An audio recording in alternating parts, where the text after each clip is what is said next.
There's always something to this one. From season to season, the details change, but there's always an angle, like a #1 ranking or title hopes on the line. The headline this time is Longhorns seek justice. They beat the Sooners last year, then watched their rivals soak up all the glory. But those kind of stories come and go, part of the news cycle. Like leaves, they flare up and then fall off the tree. Now, pride, on the other hand, is permanent, always at stake, no matter the standings or state of affairs. Oklahoma, Texas, it matters for bragging rights, year after year after year. You are looking live at one of the great scenes in all of college football. The intensity of the Red River rivalry ready to explode on college football here on ABC. The BCS stakes sky high for Texas. The Longhorns are focused on a national championship. And Oklahoma can salvage its season, beginning with an upset win over their rival. This tradition began back in 1929. Norman, Oklahoma, and Austin, Texas. There's nothing like coming to the Cotton Bowl for this game, getting yourself a Fletcher corny dog and a mug of beer at 9 a.m. Mac Brown is down below with Lisa Salters, so let's go to Lisa. Thanks, Brent. Mac, you've said all week long that this is not a revenge game, but given that Oklahoma went on to the national championship last season and Texas didn't, if a little payback isn't on your mind today, well, what is? Well, Lisa, we really recognized at the end if we'd beaten Tech, it would have been out of the system and we'd have gone to the national championship game. So it's really on us, not Oklahoma. Now, what were the final words that you had for your players in the locker room before they ran out here on the field? It's a young man here in Dallas that got hurt in a football practice last spring. He's a sophomore named Corey Bonner.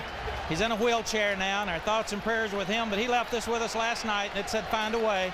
So if Corey can find a way to get out of that chair and walk again, we can sure find a way to win this game. All right, thank you, Mac. Thanks, Brent? Lisa, thank you. So here is the counterpart on the other side, getting mic'd up. Bob Stoops, hard to believe, but he's only 49 years old. At one time, he was 5-0 in the Red River rivalry, but he's lost 3 of the last 4. And a year ago in a wild shootout, 80 points were scored. The Longhorns finally prevailed, 45-35. Mac Brown and Texas won the coin toss and deferred. That means that Sam Bradford and Oklahoma will begin on offense.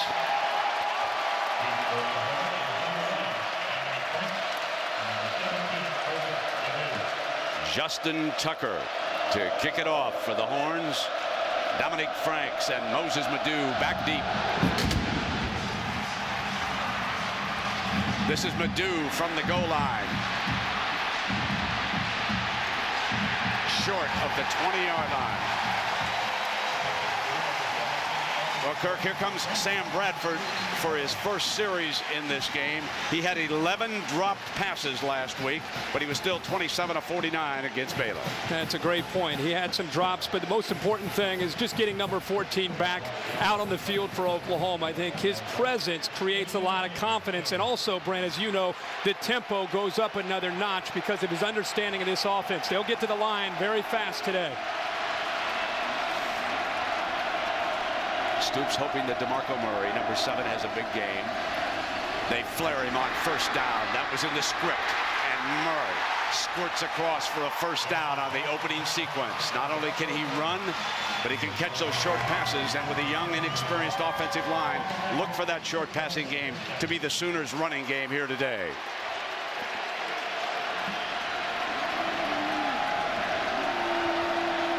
Move Murray to the left side. Stack 3 wide receivers to the left.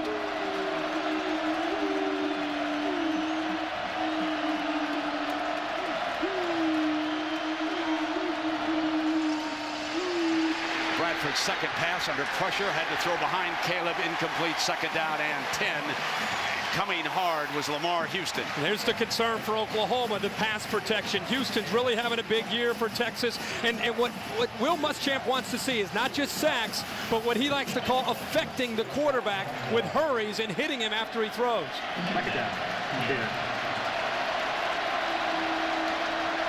Backfield emptied out. Third consecutive pass play. Incomplete, and it'll be 3rd and 10 against Muschamp's defense.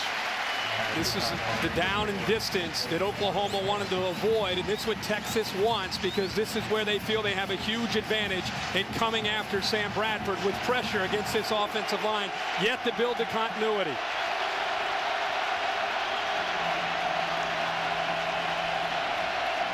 Getting the play from the sideline. Kevin Wilson calling it up above. Late adjustment in the secondary. Drop it off in underneath for a first down on 3rd and 10. DeMarco Murray still moving. Cross midfield on a cutback. One man to beat. Heads for the end zone. Tripped up at the 7-yard line. A brilliant play call by the Sooners. Great job there by Kevin Wilson. Quick throw here, 3rd down, wait for the pressure to come and then dump it right where the linebackers were. They get it to their playmaker, DeMarco Murray, who they want to get about 25 touches, running and catching the ball. He's the difference maker for the Sooners. A straight handoff to Brown, who replaces him, pounding to the 8-yard line.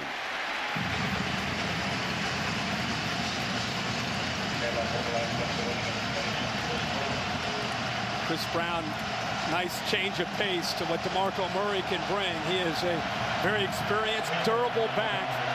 Oklahoma loves to throw the ball to the slot receiver. In this case, at the top, it's Ryan Broyles. 2nd down and goal from the red zone. Firing in zone. Incomplete. Out of bounds. Going deep to Broyles, who was playing despite that shoulder he injured against Miami. You can see last year when they had all the weapons in the big offensive line at Jermaine Gresham, how they ranked when they get down into this area. Struggling a bit this year, trying to replace Gresham, and Bradford's been out so much of this year. Brown, the running back, alongside. On 3rd and goal. Bradford to the middle, incomplete.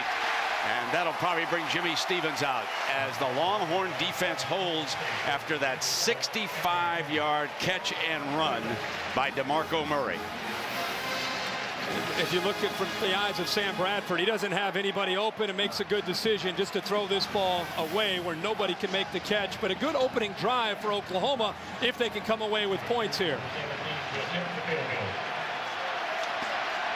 Carter Whitson will be the holder.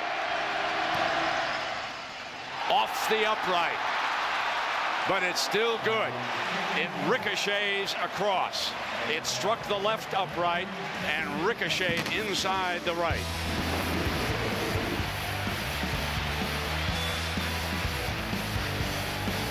Texas has to feel real good about holding Oklahoma to just a field goal on that adventure. The first series of the game, and Jimmy Stevens puts the Sooners up. Well, the Cotton Bowl was a new stadium back in 1930. That was a year after this rivalry started being played in Dallas. 104th time they have met, and Herbie, you could not have dialed up more perfect weather than we have right now. Oklahoma ready to kick it off. On the ground, out of Shipley's hands that way. 30, 35. It'll be run out of bounds at the 40-yard line. So we early see some of Stoops' strategy.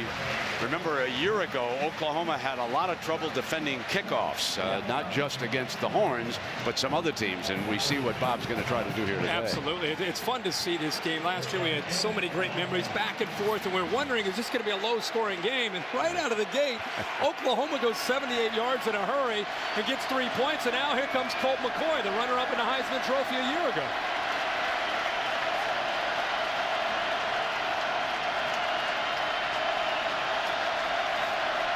Fozzie Whitaker gets the cutback run on first down. Greg Davis determined to try to run. and Fozzie Whitaker delivers on the first play of the game and then smashes into a teammate over there on the sideline. That was Earl Thomas, I believe, who went down, and we hope he was not shaken up. I think they're going to get this has kind of come back, huh? No, it's 15 more yards, I think, for a late hit by Oklahoma. You're right. Personal foul. Yeah.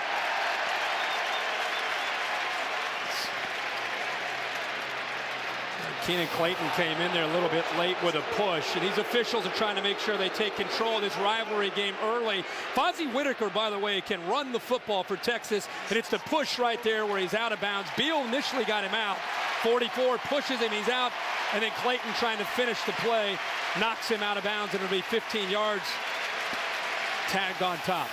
So that makes it, Herbie, total 31-yard gain, and this, as I said, that was Earl Thomas down, and he's being tended to. He is a starting safety and a very vital member of that defense. We've got to keep an eye on that story. Lisa will jump to that.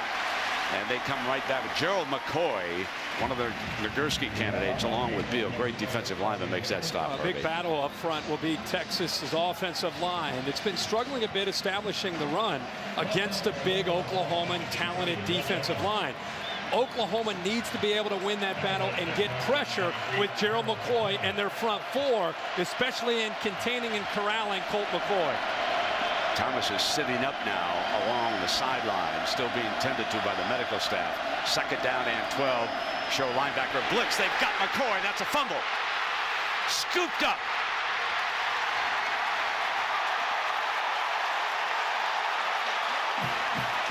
That was Ryan Reynolds who came in as Austin English knocked it out. Ryan Reynolds, who was injured for the season a year ago in this game. But watch Mr. English. Some confusion up front. The tight end released. Probably should have stayed in there because the offensive line was sliding to their right. There was some confusion up front, and it made it very easy for Austin English, a senior, to lower the boom on Colt McCoy.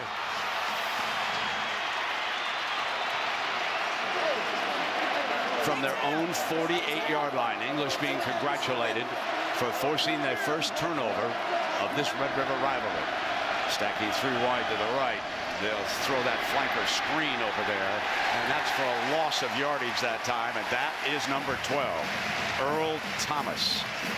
These safeties for Texas and for Will Muschamp had really grown up in the last year. I can recall last year calling this game at one point because of injuries. They had three true freshmen in the secondary defending Bradford. Now with the experience, now it becomes a strength led by number 12, Earl Thomas.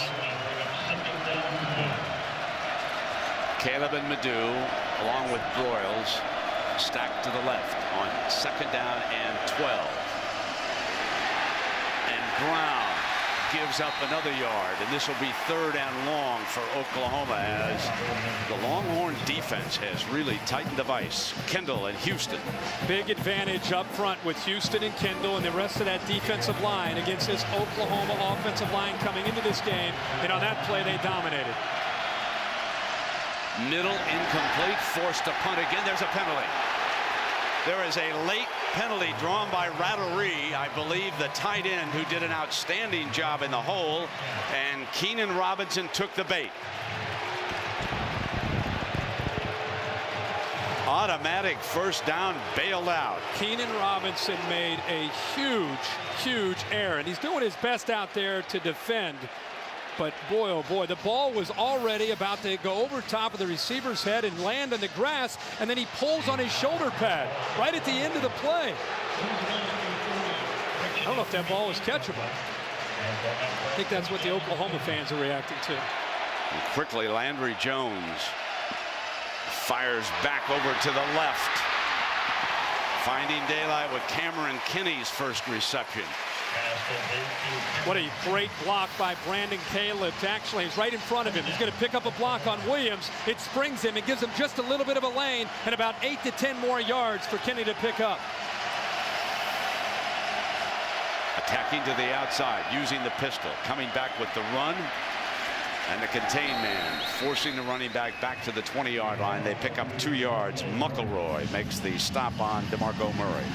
Well, Oklahoma this year, Brent, has been moving the ball pretty well until they get to about their opponent's 30-yard line, and then they start to implode with penalties and drop balls and miscues. That's been emphasized this week of finishing drives successfully. That is Matt Clapp, the fullback, playing with a little cast on the left hand off the play fake. He picks up the attack man. And incomplete. Out of bounds is Caleb. No catch.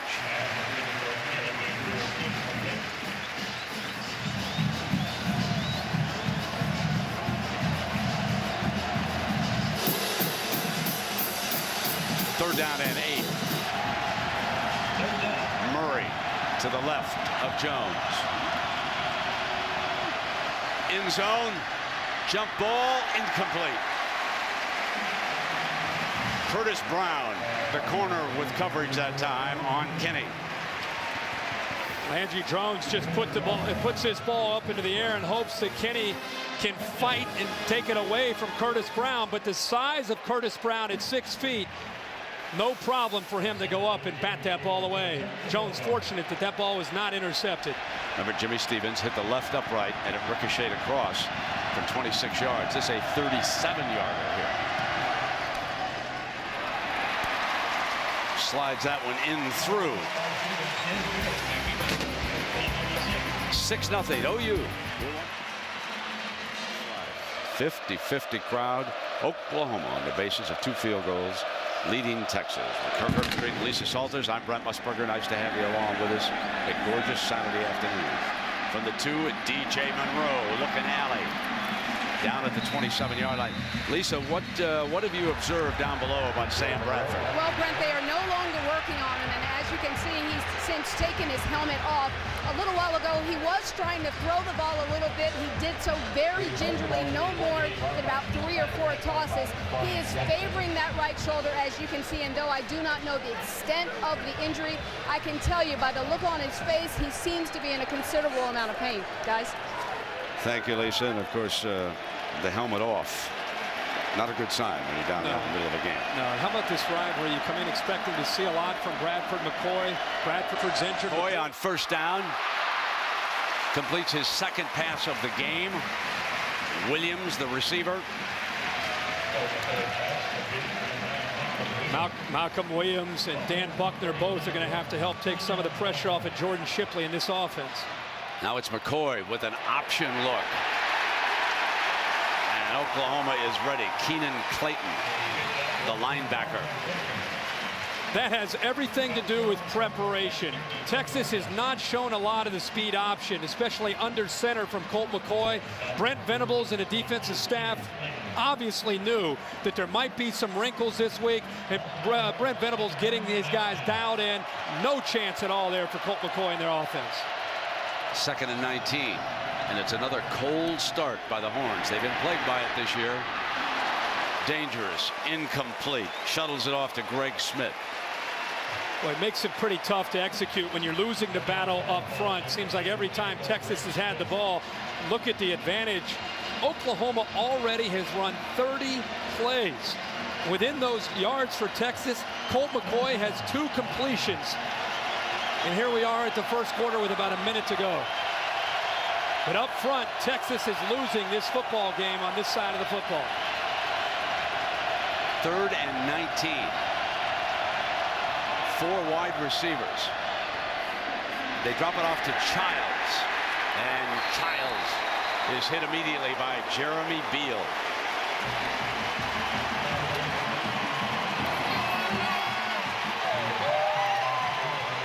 Well, this Oklahoma defense right now, it's a feeding frenzy. They are flying to the football. As I said, there's almost a confidence that you can feel from up here, knowing what Texas wants to do. It reminds me when Oklahoma's played Texas Tech, at least last year, in the game in Norman, where they seemed to know the play before the play even came. Justin Tucker. Franks will go for the return. Got a block at the 23, 45, cross midfield where he is upended at the Texas 48. Oklahoma dominating but leading only by 2 field goals, and they've got superb field position after that 30-yard return by Dominic Franks. Murray returns, and this is the pistol where the quarterback lines up in a shorter formation than in the normal shotgun. And the handoff, and you wonder what players like Lamar Houston think about defending the run out of this formation. I think you and I expected a low-scoring game. In the opening drive, Oklahoma came right out, but all of a sudden as the game settles down, Bradford, of course, looks like he could be out for the game. Boy, these defenses have done a nice job of adjusting and starting to win that battle up front. We welcome you back to the State Fair of Texas. Just a gorgeous Saturday afternoon here at the Cotton Bowl. A couple of field goals for the Sooners. They've lost their Heisman Trophy winner again. Sam Bradford knocked out of the game. So Landry Jones starts the second by handing off to Brown. It has been a fierce defensive battle here today, and both quarterbacks, in fact all 3 of them, have been bounced off the Cotton Bowl turf a number of times. They're going to take some licks in this one, Herbie. We're getting a great look at 2 dominant defensive lines. Landry Jones already knocked down a couple times since he's been in there, but these 2 defensive lines are athletic and they play with an attitude. The 3 wide receivers adjust their spacing on the left. Landry Jones complete. Comes in underneath for the first down, and to the 30-yard line, Tennell makes the catch, and he is defended by the corner on this side. How about Tennell here making finally a big play for Oklahoma, but Landry Jones in rhythm. They brought pressure, man-to-man coverage on the outside. Shockey Brown gets beat by Tennell for big yards. Brown juggling all the way, ball on the ground, loose. Texas recovers.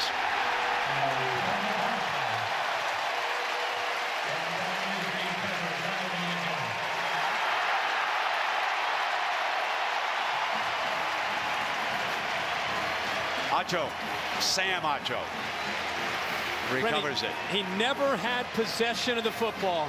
Right away he starts to juggle it. He can't possess it right away. He gets hit right there by the young freshman Alex Okafor. The ball is loose, and once it rolls onto the ground right towards the middle of that defense, you know that somebody in burnt orange is going to pick it up. And Acho did just that. First down and 10 for Colt McCoy and the Horns.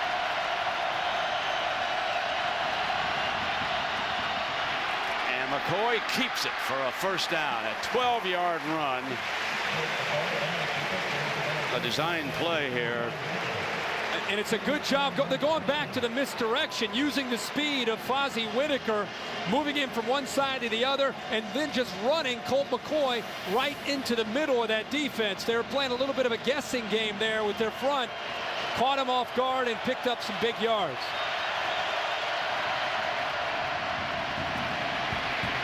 They come back with the running back to the 35-yard line.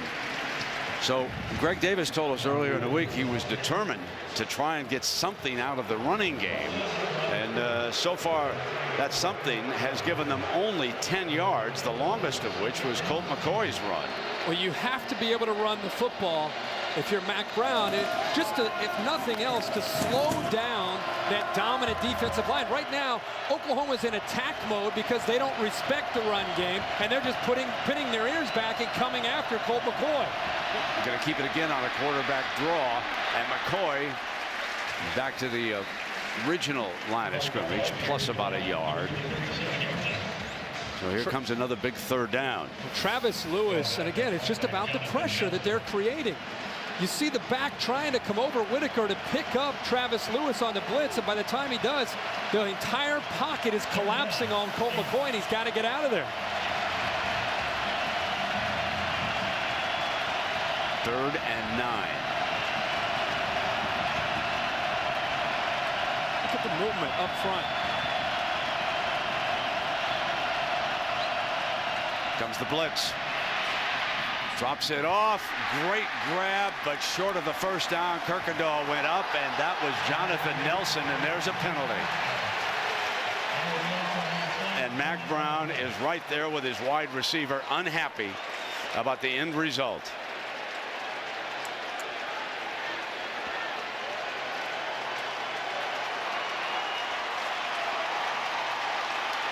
Well, you got to keep your cool in these rivalry games.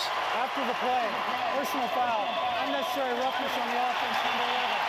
15-yard penalty, 4th down. He comes up, he's frustrated. He knows Oklahoma's trying to intimidate him. Instead of going to the sidelines, he gives a headbutt to Quentin Carter. He's lucky he's not tossed from the game with that. You're right about that. That was a silly move, an inexcusable move with a play over. You know an official's looking at you. I'm not so sure the conference won't look at that. That's what I was going to say. Based on what we studied before the season started, that was one of the examples that they used. Let's be smart. Tucker drives Franks back again on the bounce. Oh, a dangerous field. Loose ball. Loose ball. Scooped up by the Horns. Touchdown. Here comes the signal. The official was knocked down, and it's touchdown, Texas. Malcolm Williams scoops it up and carries it over the end zone. But Brent, we've got an issue here. It's a fumble by Franks. I want you to watch this. The ball is picked up by Malcolm Williams. He fumbles this before he gets into the end zone. It's going to be a touchback in Oklahoma's football. They're going to definitely look at this. I don't know if he got the ball across the plane. Look at the hustle here. He knocks the ball loose. I think he's short of the end zone. See how the ball goes out? That would be Oklahoma's ball at the 20 if he did not cross the plane. But if they call it a muff, right, you cannot advance it, and you give Texas the ball right there. I believe, in all possible probability, that's what they ruled down on the field. They did not call Franks out of bounds. That would still be Oklahoma football, and we had Texas lined up and ready to go.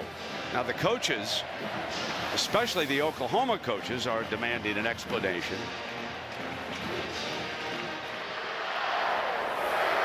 After further review, the ruling on the field stands as called. Texas's ball, 1st and 10 at the 18 on the recovery of the muff. Okay, there it is, the muff. What I said, they cannot advance it. Okay, that's what they had set up on the field. They couldn't turn it over that he had possession and stepped out of bounds. That was a bad decision on Franks' part over there on that sideline. And Texas is in the Oklahoma red zone against this fierce defense. Texas only 43 total yards.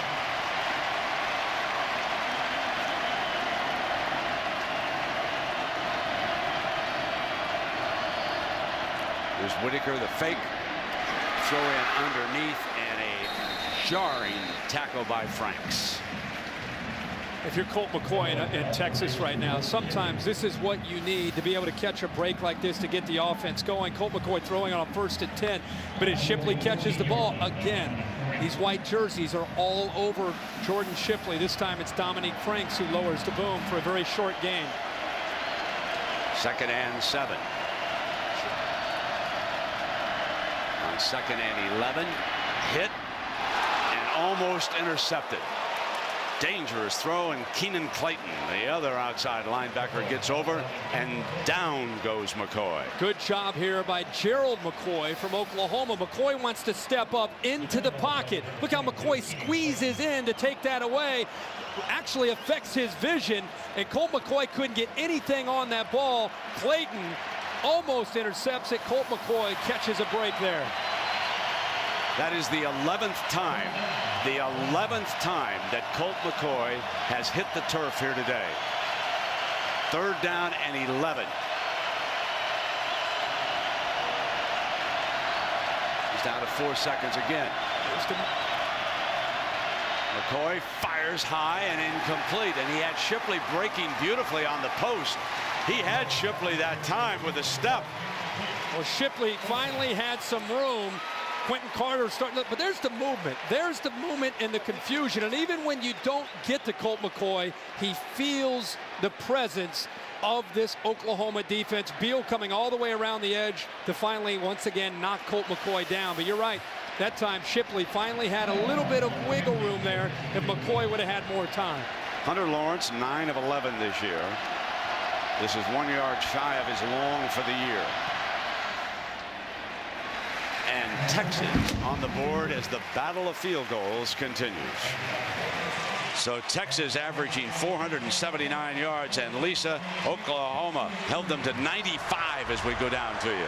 Thanks, Brent. Bob, what is your training staff telling you about the extent of Sam Bradford's injury? Just similar to the last one. Don't know anything other than that. Well, what are the chances that he might be able to return to this game? I don't believe that'll happen. All right, thank you very much. Guys. All right, Lisa. A 6-3 defensive battle. Let's send it to the Times Square studio. Big John Saunders and smooth Jesse Palmer. How hard-hitting has this red rivalry been? Well, there have been, Herbie, 6 fumbles, 5 turnovers overall, and let's take a look at our city inside view. Well, one of the more physical first halves that I think we've seen this year in college football. It started early, a lot of pressure on Sam Bradford. He only played 2 possessions for OU.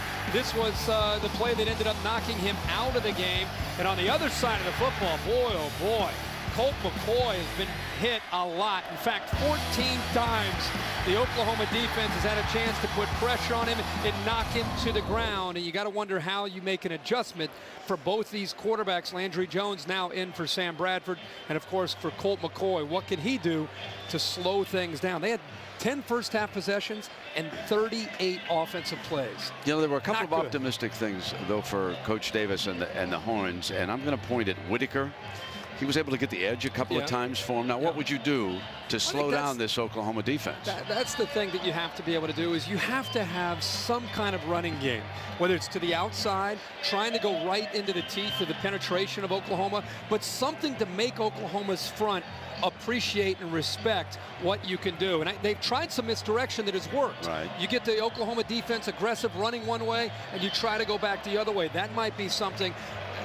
What's happening is, the reason you can't run the ball is because you're also losing the battle on the perimeter. He doesn't have a lot of receivers outside of Jordan Shipley helping his cause because they're not getting off of the coverage that Brent Venables' guys are putting on. And, of course, they get to handle the ball, so it'll be Texas ball at the 32. Now, let's take you back to the opening game. This was the last series of the first half. Watch the impact. Right on top of that injured right shoulder. That knocked him out for 3 games. That was their first defeat, 14-13. Now, today, Herbie, a very, very similar injury. It reminded me of the same look. The blitz came. He wasn't able to avoid it. He tried to roll to his right to try to avoid the pressure, and when Williams got to him, he came down, obviously, right on it, that same shoulder. Trailing by a field goal. And there's that read option, and Whitaker starts off getting the edge on first down. This is the young man who showed the spark that we were talking about in that first half. He had gained 30 yards and given 11 back until that run. Let's check in down below with Lisa. Well, Brent, Sam Bradford is now out of his jersey, out of his pads. I saw him about 10 minutes or so ago heading into the x-ray room where that shoulder is being x-rayed. Guys. All right, Lisa, let's hope for the best. Remember, there was always thought in the back that surgery was a possibility as they strike outside quickly. And Shipley, here comes Sam Bradford back from after having the picture taken by the x-ray machine. Left after 8 plays. He hit 1 big pass for 65 yards to DeMarco Murray.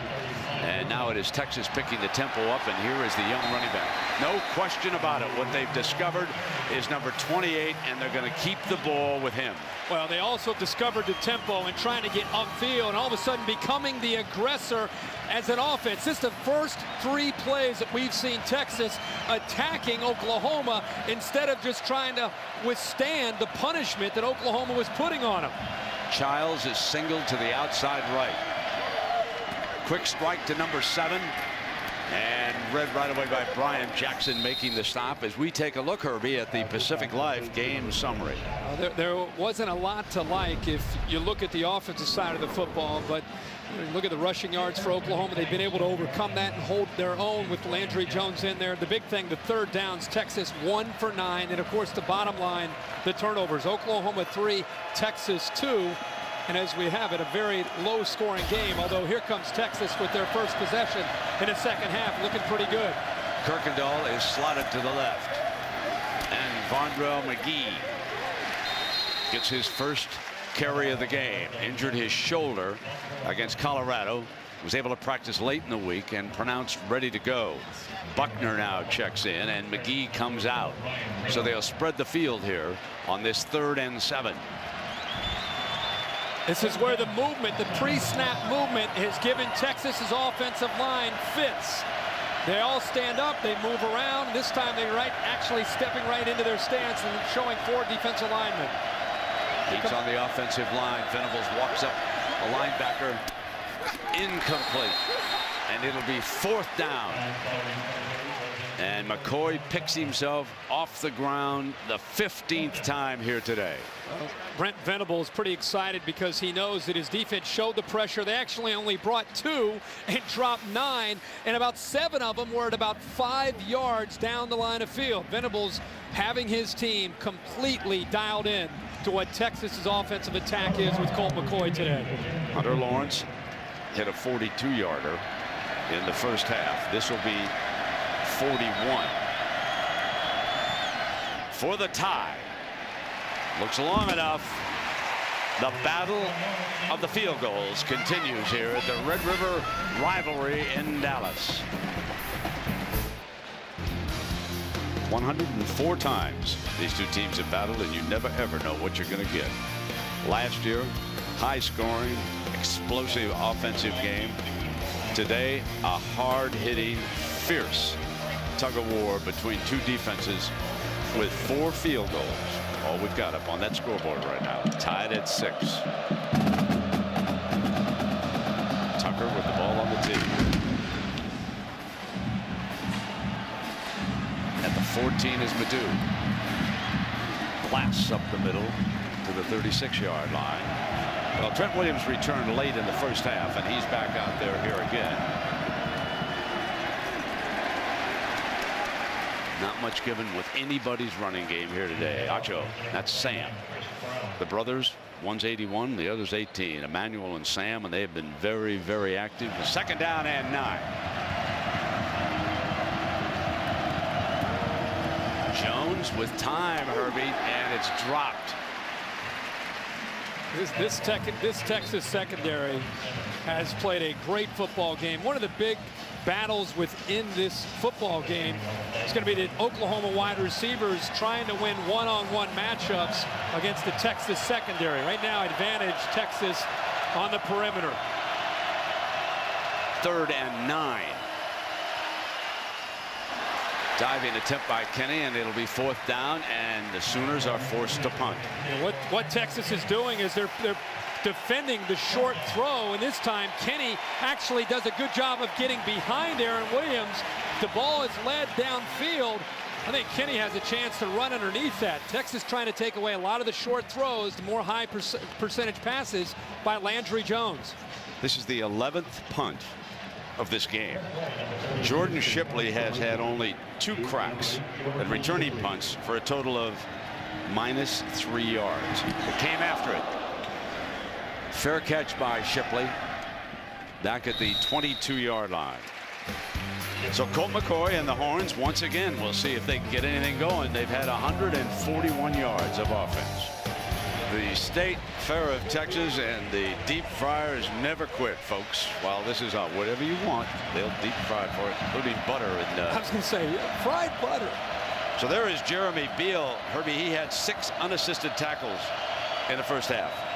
Austin English had a couple of sacks, and back they come with Whitaker searching for that edge on the outside. Jackson quickly up to help number 44 on that running attempt. So Fozzie Whitaker is the active running back here for the Horns. They've been waiting, as you've said several times, they've been waiting for him to bust out. Yeah, now that he's finally healthy, they feel that this could be a chance for him to break out. But, you know, Brent, I think mixing in Whitaker, the misdirection looks, I think it still comes back to Colt McCoy, ultimately not just throwing, but just enough of him running to keep the Oklahoma defense honest. Come back with Whitaker, and he was tripped up. He'd had a big gain, but he was tripped up by Ryan Reynolds. Ryan Reynolds wearing number 4 a year ago in this game before he suffered the knee injury. he was wearing number 8, but he has gone back to his high school number that he wore back in his days in Las Vegas, hoping to change his luck. He's had 3 knee surgeries here in a couple of years. So it's 3rd down and 8. And it's McCoy again with the field spread.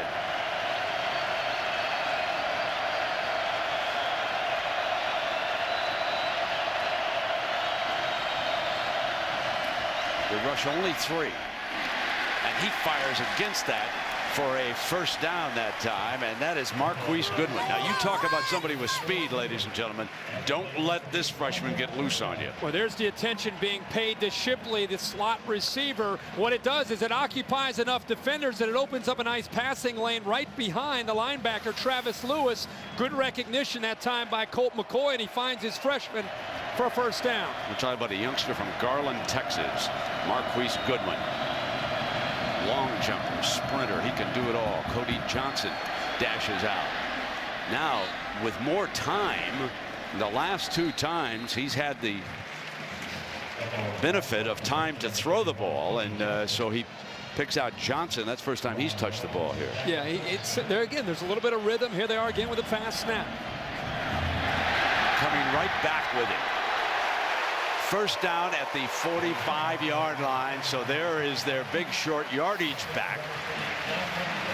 Here comes big Cody Johnson. How about the line that time, taking on those linebackers and dictating a little bit of an assertive attitude and pushing Travis Lewis and company for the first time. John Childs, and now this is the Wild Horn, the version of the Wildcat. If you were watching the Miami Dolphins last Monday night, you had to say to yourself, you know, we're going to see more and more of this. This will be the direct snap, and they're going to bring Colt McCoy off the end around, try to buy some time. Nothing doing on that play, Herbie. No, they're prepared very, very well.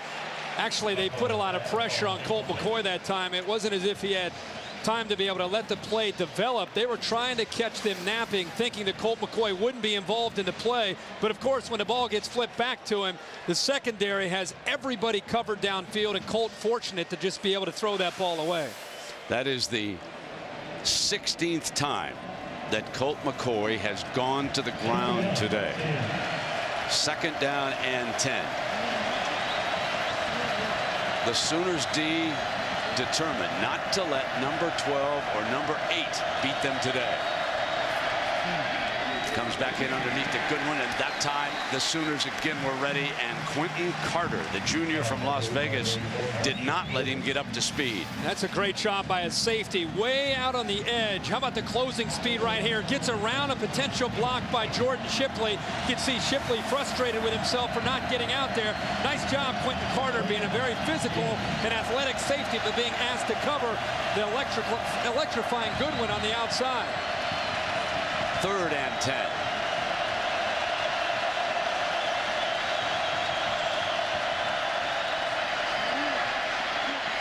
Goes a deep strike. Juggled, Buckner incomplete, and a penalty flag.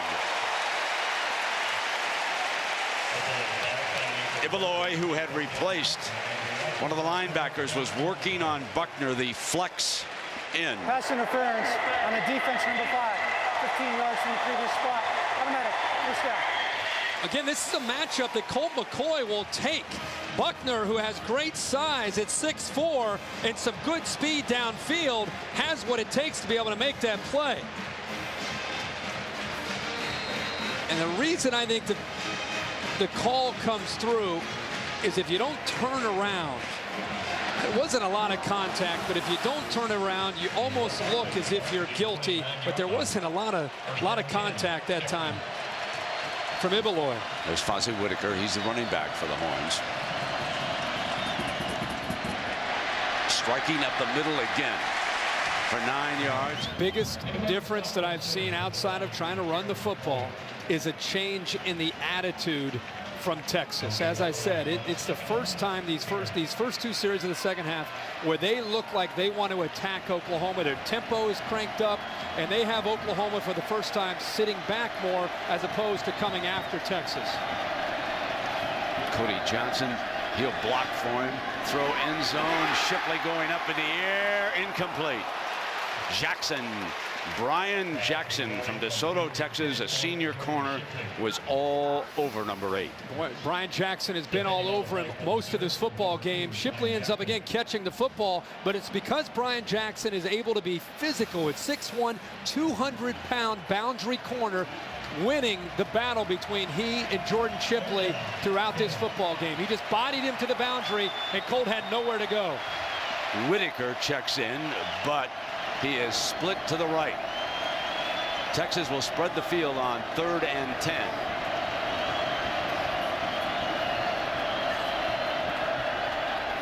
Fires back inside on the slant.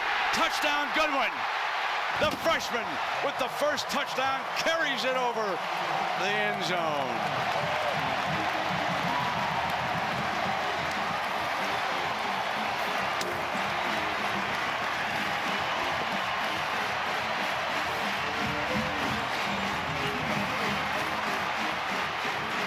What a spark Goodwin has given this team. With the injured Sam Bradford watching from the OU sideline, our first touchdown of the game. So the adjustments by Greg Davis and Mac Brown at halftime. The insertion of the freshman. And Hunter Lawrence tacks on the extra point. And now heats on Landry Jones as you're watching ESPN on ABC. Well, Texas trailed in this game 6-0. So 13 unanswered points. And this half they've had a field goal and then the game's first touchdown as Marquise Goodwin, a speedster, with his first touchdown ever as a Longhorn. And you're going to be seeing a lot of 84 down the road.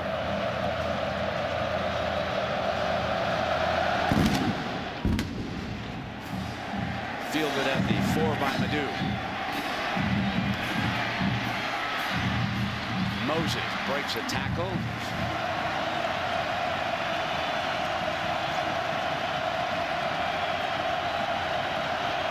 Sergio Kendall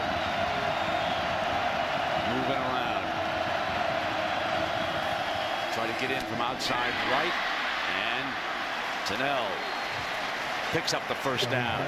It's Tennell's second catch on the day. And it's a good job by Oklahoma attacking the seams and going after Texas, who has their safeties up close to the line of scrimmage. Aaron Williams that time involved in the tackle.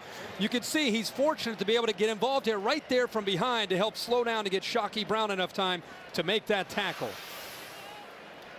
But Tennell close to he's down, getting away from that. That's yep. So I mean, the walking wounded on the Oklahoma sideline is just unbelievable, starting with their Heisman Trophy winner, who the second series of the game, played only 2 series, went down hard on that injured shoulder, and he's done for the day, and we can only hope that he's not done for the season. One thing that people forget, and I had to be reminded about Sam Bradford, he is only a junior, because there was all that discussion about him coming out last year when he still could have, because he was a redshirt sophomore. Now he's a redshirt junior. He still does have another year of eligibility left. Now McCoy, on the other hand, is a senior.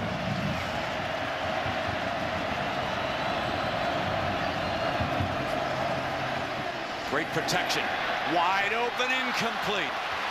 Caleb and Thomas was closing fast, but Caleb with daylight that time. They turned him loose. Absolutely great read here by Jones. He's reading the corner to the top. Brown comes up on Broyles, and he's got a nice little window there to the outside. That's one that Caleb would love to have back. Now on second down, and inbounds is Kenny with the grab near midfield. And there's a penalty flag down. Personal foul, roughing the passer. And the defense number 91, 15 yards added to the end of the play. First down. We've seen a lot of these called today, Brent. I mean, from the very early part of this football game. What are they thinking here? I know it's a rivalry game. That was Keyston Randall, sophomore from Beaumont. Are you kidding me? Texas, ripping him down a little bit late. Ripping is a... So we've had, Herbie, it looks like about 15 penalties and about 158 yards so far in this game. First down and 10 for Landry Jones, up in that pistol directly in front of the tailback. That's Brown. Brown picks up a yard. So if we take a look at the nightmare that the Heisman Trophy winner has experienced, leaving that game, third-degree AC joint strain, returning to practice, came back last week, threw the ball almost 50 times, and then today leaves again after 8 plays. Second down and 10. Broyles slips a tackle, wide open down the sideline, end zone, dashes in, touchdown, OU. The go-to man, Ryan Broyles, coming off a shoulder injury, takes it 35 yards for the Sooners.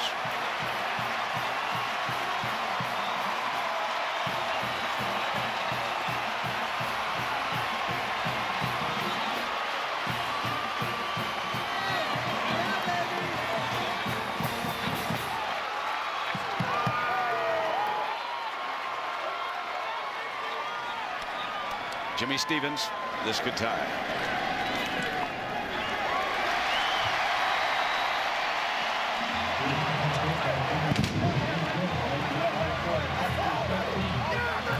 This is a pressure from Oklahoma. Broyles is right here. He's going to come out to the flat. But what I want you to watch is the effort over here by Brandon Caleb with the effort to block. You can see, just throws it out to the flat, makes the catch, slips the defender, and look at Caleb in front of him. Picks up a little chip block there, still hustling downfield to help out. Great effort there by Caleb. But again, it began with Broyles against the pressure from Texas. He slips off Aaron Williams, and then he gets downfield. And that's what everybody wanted to know all week. Would Broyles be healthy enough to make a difference in this game? And that's the first chance he's had that opportunity.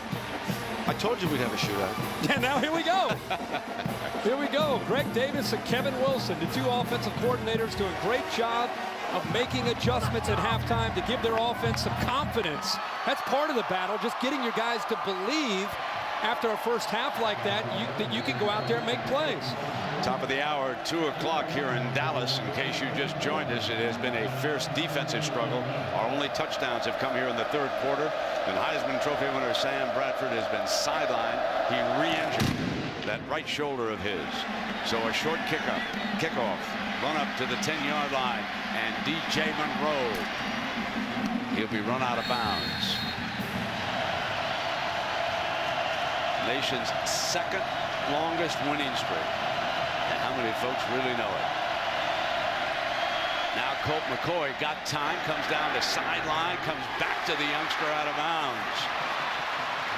How about this freshman suddenly? He scored the Horns touchdown. Now they probe deep, but he's out of bounds on this one. And Herbie, what's impressive, this is not a track man. This is a football player who happens to be able to run. I remember you and I were to practice a few weeks ago, and we were getting ready for Texas Tech, watching him in practice. I was blown away with how much of a football player he is with track speed. He can catch the football. Great instincts as a receiver, but being able to beat Oklahoma's defense on the outside, important to opening up the rest of this offense for Colt McCoy. Second down and 10 for McCoy. Here's Shipley, the roommate, reaching out toward the first down, and Frank's tackling him as we check in with Lisa. Brent, you were talking about Ryan Broyles and that shoulder injury. He's actually playing with a hairline fracture in his right shoulder blade. Yeah, that's remarkable, and Reynolds just comes busting across on Fozzie Whitaker. And if you just joined us, that's the kind of defense we've had all day long. Right in the middle of the defense. The guard is not able, David Snow not able to get up to Reynolds. And Oklahoma, in those third down situations, been stepping up time after time today. Justin Tucker.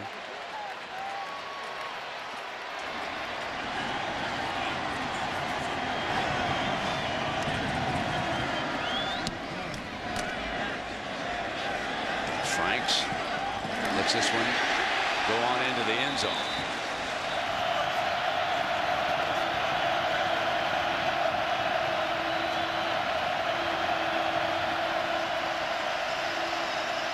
He's got protection, overthrows the middleman. Attack the middle of the field.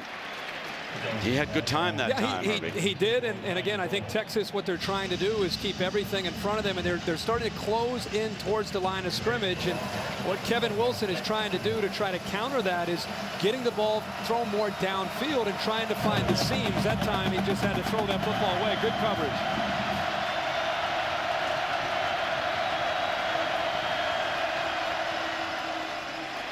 Underneath on 2nd down and 20, and there's another penalty flag. Personal foul, shot block on the offense, number 76. Penalties declined. 3rd down. That was Jarvis Jones who was guilty, but wasn't much of a gain, so this is going to bring up a long 3rd down. Let's see if Will Muschamp decides to dial up some pressure, or if he's going to sit back with 7 or 8 guys in coverage, make the young freshmen have to read the defenses. Sometimes that's tougher than anything for a freshman to have to deal with, reading all those burnt orange jerseys. Under pressure, sacked at the 7-yard line. Eddie Jones, who's played a lot for Muschamp today, makes the tackle. Will Muschamp fired up because he's getting pressure from 4. He brings Eddie Jones into this game. This is the speed. This is where they feel that they had an advantage coming in today, is getting after Oklahoma's offensive line. But that time, give Jones credit because he went around the All-American Trent Williams from the left side. Way back to punt for the 6th time, and Jordan Shipley standing back at midfield, and here comes the rush on the punter, gets it off. Fair catch by Shipley at the 46-yard line.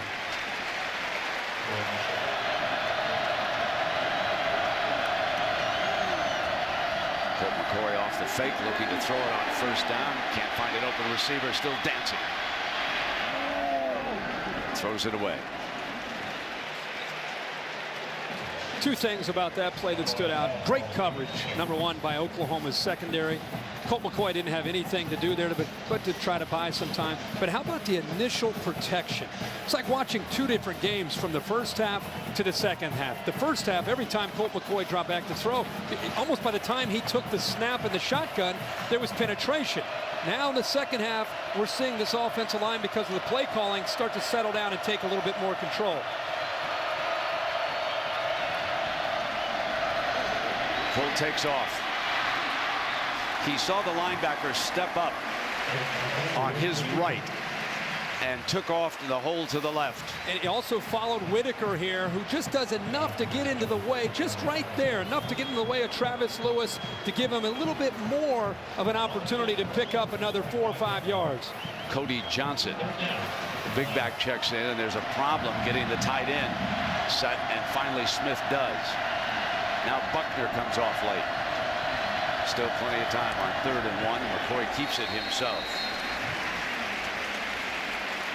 So here is the offensive line, who has been under fire, especially in the 1st half, but they've sprung to life a little bit. Snow and Huey have worked at right guard, and there you see how many starts they have, and Huey is out there right now.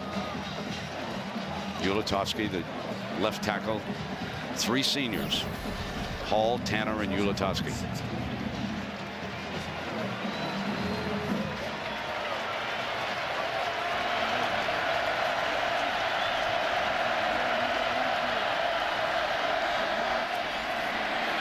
Johnson. Johnson powers his way toward the 1st down marker. How about some nifty footwork here by Cody Johnson? That's what he's known for. He's dropped his weight. He's in better playing shape from when he was in camp, but just a little bit of a stutter step, and then he gets downfield, and then he doesn't give up. See how he keeps moving those feet, and then he almost gets in a position to pick up a 1st down. That's how you slow down Oklahoma's pass rush, runs like that from Cody Johnson. So we'll head to the final quarter, tied at 13.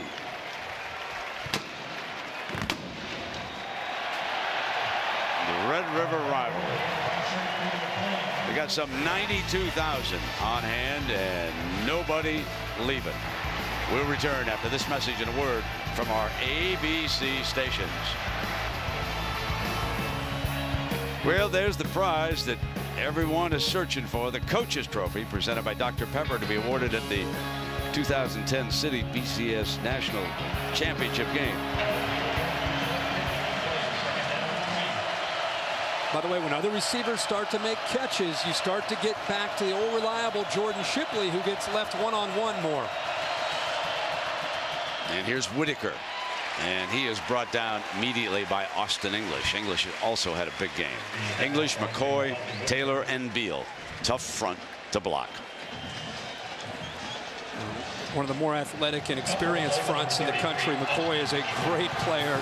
Has probably the quickest first step of any interior defensive lineman in college football. But this sprint, at this point in the game, this is as big as it gets for a third down in this football game.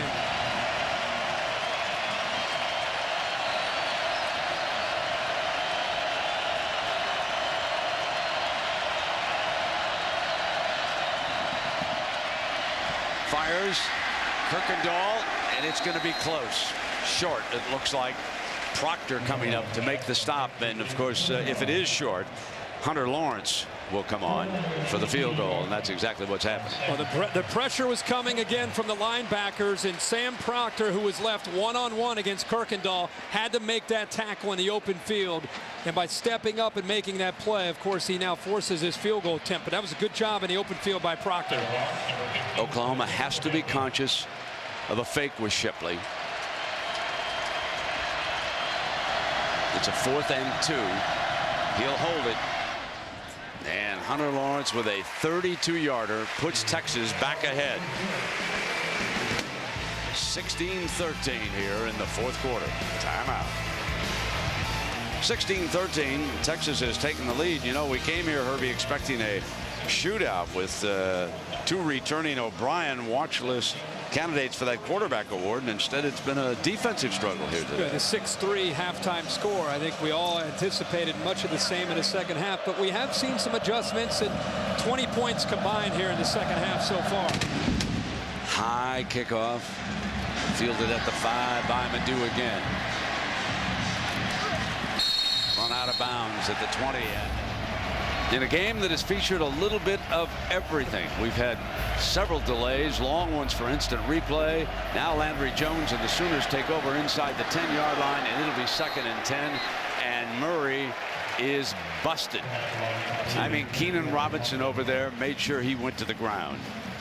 Keenan Robinson has really stepped up here last couple series, not only making plays but imposing his will on Oklahoma when he gets a chance.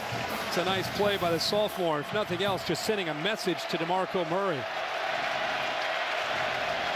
how tightly bunched the offense is. Don't dare spread the field here against this defense. Throw in underneath. That is Rattery, Trent Rattery.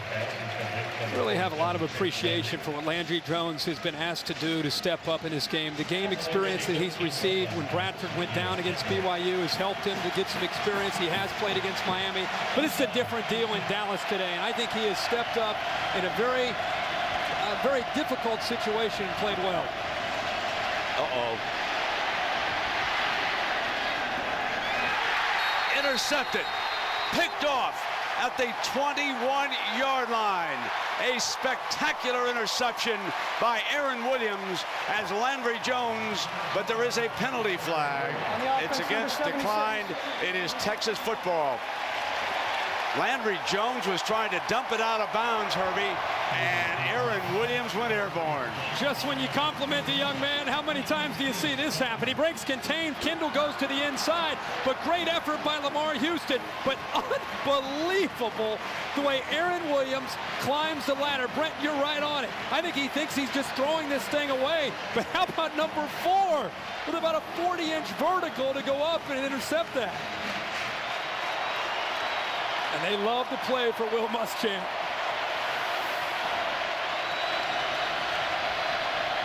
Knocking on the door again, leading by 3.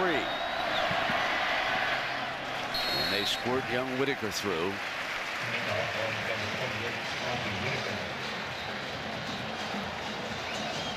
There is Williams, made that leaping interception. That's the first turnover here in the second half. We had 5 fumble turnovers in the first half. This is the first interception of the game, and it is 2nd down and 8.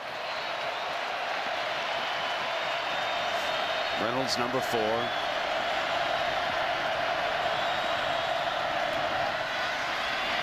Whitaker trying to get the edge close to the 10-yard line with Jonathan Nelson, who's come on to play quite a bit here today, making the stop for the Sooners. It's a nice designed counter here to make it look going like it's to the left on a zone read, but he's got 2 of his offensive linemen pulling around to lead the way. But there's that burst again by Fozzie Whitaker getting to the edge, and when it looked like it might be a short gain, he actually gets to the corner and puts them in at least a very third and short type of situation here. Goodwin comes on and Childs is replaced, so number 84, the speedster. But it is 3rd and 2. They go empty in the backfield. Intercepted. Picked off by Brian Jackson. The Sooners get it back. And McCoy comes over, but that is his 7th interception of the season. A very unusual statistic for Colt McCoy. What a great answer here by the Oklahoma defense, and that's just a misfire here. Colt McCoy and the young freshman who we've been complimenting so much, Marquise Goodwin. You got to wonder on that time if that should have been a route adjustment based on that coverage, because Colt, as a 4-year senior starter, puts the ball where he thinks the freshman might be, and he throws it right into the hands of Brian Jackson. Now Landry Jones brings the Sooners back out with 6 minutes to go.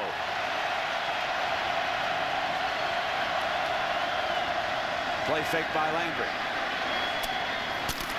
DeMarco Murray, the underneath receiver, to the 34-yard line on 1st down. There is Jackson, did the job. Nelson has been forced to play here today because of an injury in the secondary. But the confidence that Kevin Wilson shows in young Landry Jones after the interception in his own territory, comes right back. Another chance to put the ball in his hands and throw the football there to the outside. Changing it up for the offensive lineman, making sure that they get the read. There's DeMarco Murray behind a couple of wideouts. They flare to the left, but it's still short of the 1st down. And Thomas in on still another play for the Horns. Thomas very fortunate that he did not get a late call there for a personal foul. Murray was close to the boundary fighting there with Aaron Williams, and Thomas comes in there a little bit late and uses his headgear. A lot of times when you lead with your headgear like that, it can be a penalty.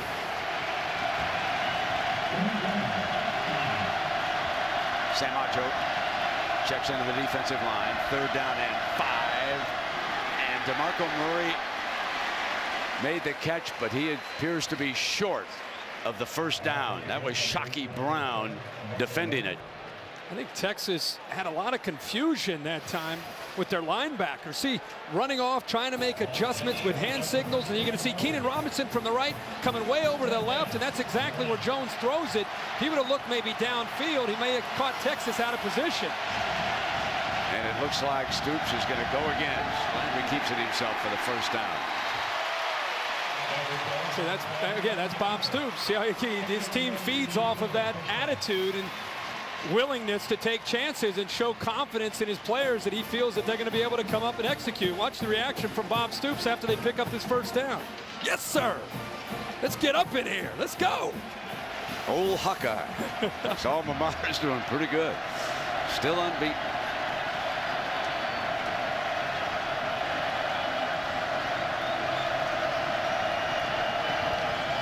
DeMarco Murray cuts back. There's a play right there by Sergio Kendall that a lot of times gets overlooked by people that look at his stats at the end of a game or end of the season, and they'll say, you know, why doesn't he have more sacks? Just by him getting penetration there, forced Murray to cut back into the teeth of the defense. Intercepted. Earl Thomas, number 12.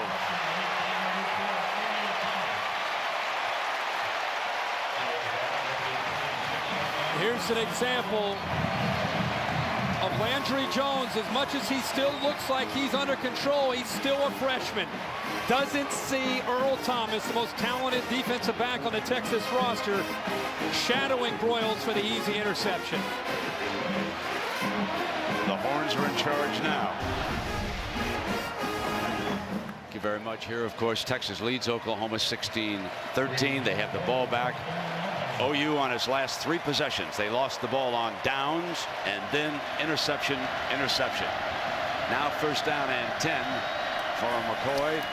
And he hands it off to the big back, and pounding in there is Cody Johnson, not yielding. Our Pacific Life game summary here, Harvey. There's a big play there by Cody Johnson, but you look at this football game and some of the stats that stand out to me, of course, at the bottom, the 5 turnovers for Oklahoma. We said all throughout this football game, the last 4 years, the team that has won the turnover battle has won the football game, and it's tough to win a game, especially a rivalry game, when you have 5 turnovers. And also, Texas has done a nice job of making adjustments and getting their offense back in a bit more of a flow. McCoy keeps it on second down and 5, right straight ahead. One thing about the BCS standings that I think is, if it continues to be Florida and Alabama and Texas, let's just say Florida and Alabama, one of them's going to eliminate the other.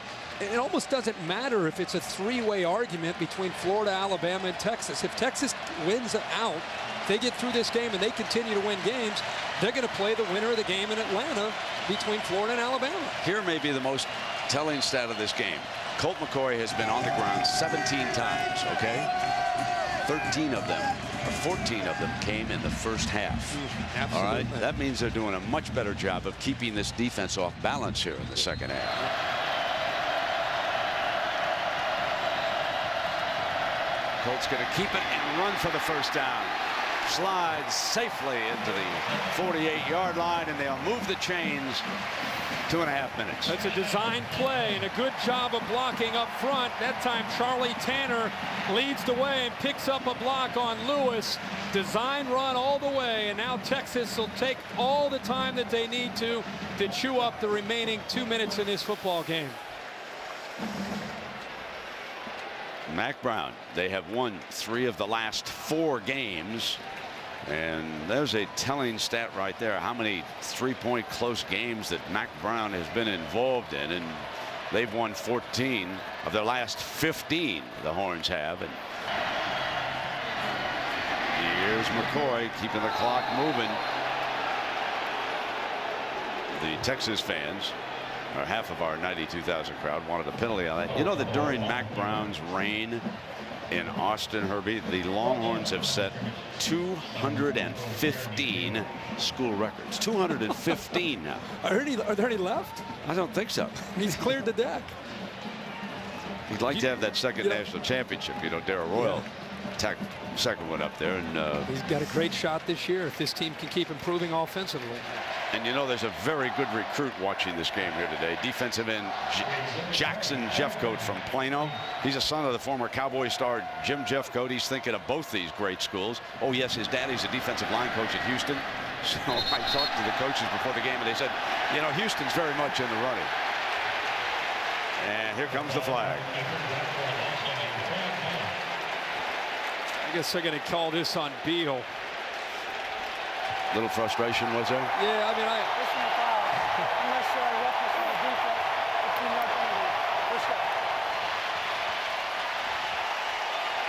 Colt McCoy wasn't trying to go anywhere. Colt McCoy was just trying to eat up clock and then eventually slide and take a knee. Beal come from the backside, closing in on Colt right here. Little acting there by Colt McCoy. We've had 215 yards of penalties here today, and there it is. The old golden hat. Muschamp already celebrating with his defense. Mack Brown about to take another victory home against Bob Stoops. And the woe for Oklahoma is Sam Bradford goes out again. And how about a look at Sam? Colt McCoy 4 times having a chance to start against Oklahoma and finishing with a 3-1 record. It's pretty impressive.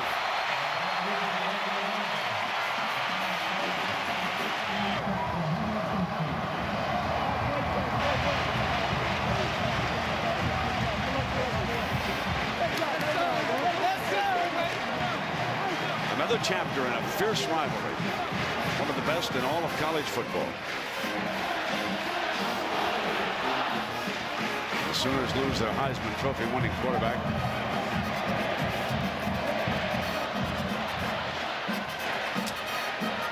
The defensive players, especially at OU, they played their hearts out today. Colt McCoy was under the gun against that defense. There he is searching out Sam Bradford. They have become friends when they traveled on the circuit last December. As soon as Bradford was hurt that first time, it was Colt McCoy who texted him that night, wished him very the best to hang in there, and I'm sure he's doing it again. And Colt McCoy and the Longhorns are victorious. Let's ship it down to Lisa. Thanks, Brent. Colt, I know you're good friends with Oklahoma quarterback Sam Bradford. What did you just say to him? I just told him I was praying for him. You know, I hate it for him. He's such a competitor, great friend. But this is awesome. You know, I thank God for the opportunity to play in this game for 4 years. I've been sick all week. I can't hardly talk, but this is awesome. You said you were sick all week. What was wrong? I got some kind of something up here. I'm okay. Hey, anytime you can come in here and get a win, it speaks volumes. Offensively, we didn't play that great, but hats off to our defense, and OU's a tremendous football team. How did being sick this week, how do you think that affected you today? Well, I had a little, not as much energy, but was able to come through and big win for us. Now, with just 100 yards of total offense in that first half, what adjustments did you guys make in the second half? Just never hung our heads. We got in there at halftime, encouraged each other, said we're a second half team, and we proved that today. All right, thanks, Cole. Congratulations. I'm going to talk to your head coach now.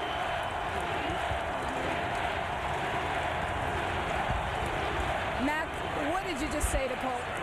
Oh, I just told him what a game. Love him. He's a competitor. He's a winner. I think this is his 12th fourth quarter win. Now, I can see a lot of emotion on your face right now. Where is that coming from? What are you thinking right now? Well, you're 6-0. You just beat your top rival.